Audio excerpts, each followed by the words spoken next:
여러분 안녕하십니까? 3월 19일 정오뉴스입니다. 첫 소식입니다. 간첩 증거조작 사건의 핵심 인물인 국정원 비밀요원 일명 김 사장이 구속되면서 국정원 윗선 개입 여부를 파헤치는 검찰 수사가 탄력을 받게 됐습니다. 이와 함께 검찰은 중국 당국으로부터 사법 공조를 이끌어내기 위해 검찰 수사팀을 현지로 파견했습니다. 법원은 오늘 새벽 1시쯤 영장 실질 심사를 벌인 지 10시간 만에 김 과장에 대한 구속영장을 발부했습니다. 김 과장은 이미 구속된 국정원 협력자 김모 씨에게 문서 위조를 지시한 인물로 지목됐습니다. 이번 사건과 관련해 국정원 직원이 구속된 것은 처음이고 국정원 직원이 업무와 관련해 구속된 것도 사상 처음 있는 일입니다. 법원은 혐의가 중대하고 범죄 사실에 대한 소명이 충분하다며 영장 발부 사유를 설명했습니다. 검찰은 우선 구속된 김 과장과 국정원 협력자 김 씨의 진술이 엇갈리는 부분에 대한 확인 작업을 벌일 것으로 보입니다. 김 씨는 김 과장이 문서 위조를 지시했다고 주장하는 반면 김 과장은 문서 위조를 지시한 적도 없고 문서가 위조된지도 몰랐다며 맞서고 있습니다. 검찰은 또 이미 확보한 김 과장의 윗선 보고 문서가 김 과장의 혐의를 입증하고 윗선 연계성을 보여줄 주요 단서가 될 것으로 보고 있습니다.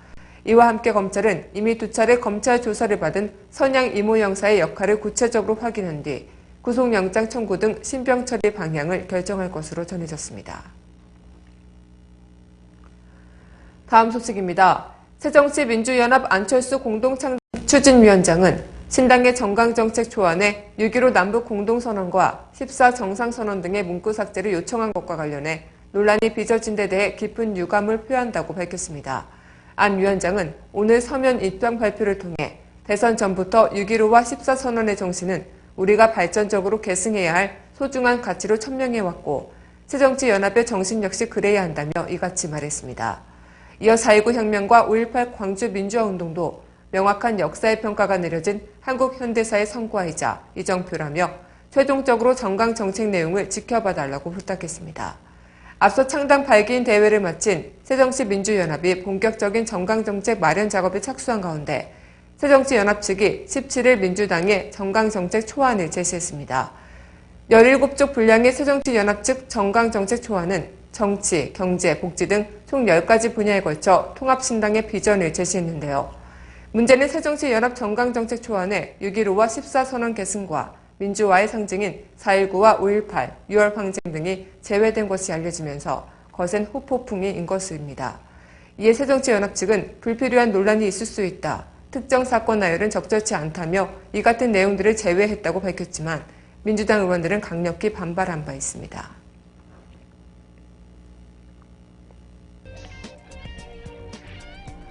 단식입니다. 정부와 대한의사협회가 지난 17일 원격 의료 수가 결정구조 등 주요 쟁점과 관련해 진통 끝에 중간 협의안을 내놨지만 같은 협의안을 놓고 양측이 서로 다른 해석을 내나 집단 휴진의 불씨가 쉽게 사그러들지 않고 있습니다.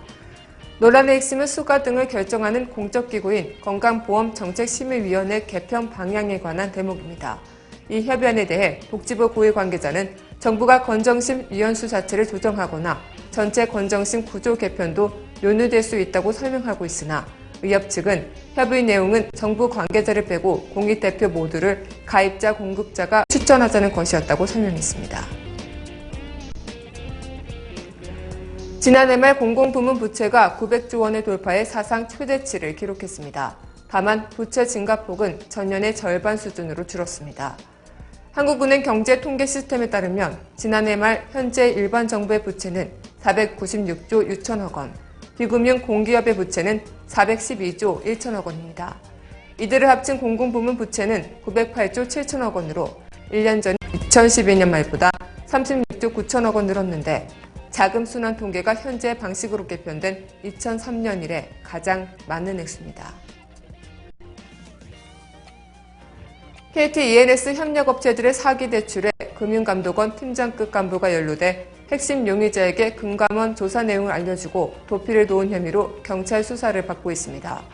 협력업체들이 은행권에서 받은 부정대출 금액은 총 1조 8,335억 원이며 이 중 2,894억 원은 상환하지 않은 사실이 확인됐습니다.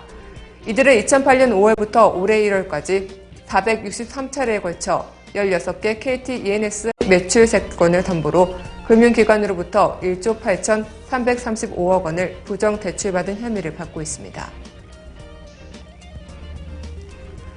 블라디미르 푸틴 러시아 대통령이 어제 우크라이나 크림 공화국과 합병 조약을 전격 체결해 우크라이나를 둘러싼 서방과 러시아 간의 대립이 신냉전으로 이어지고 있습니다. 미국과 유럽연합 등은 러시아에 강력한 추가 제재를 하겠다고 엄포를 놓았으나 제재의 실효성과 내부 이견을 둘러싼 고민도 깊습니다. 이런 가운데 서방 언론들은 푸틴의 이번 합병 조약 체결을 소련 해체 이후의 국제 질서에 대한 직접적인 도전이라고 규정하며 사실상 신냉전 시대의 개막이라고 해석했습니다. 간첩 증거 조작 사건과 관련해 윗선 규명의 핵심 인물인 국정원 비밀요원이 구속됐습니다. 국가 안보를 책임진다고 자임하던 국정원이 국가보안법을 위반하는 코미디 같은 상황이 연출되고 있는데요. 이런 상황 참 마음이 무겁습니다. 오늘 뉴스를 마치겠습니다. 고맙습니다.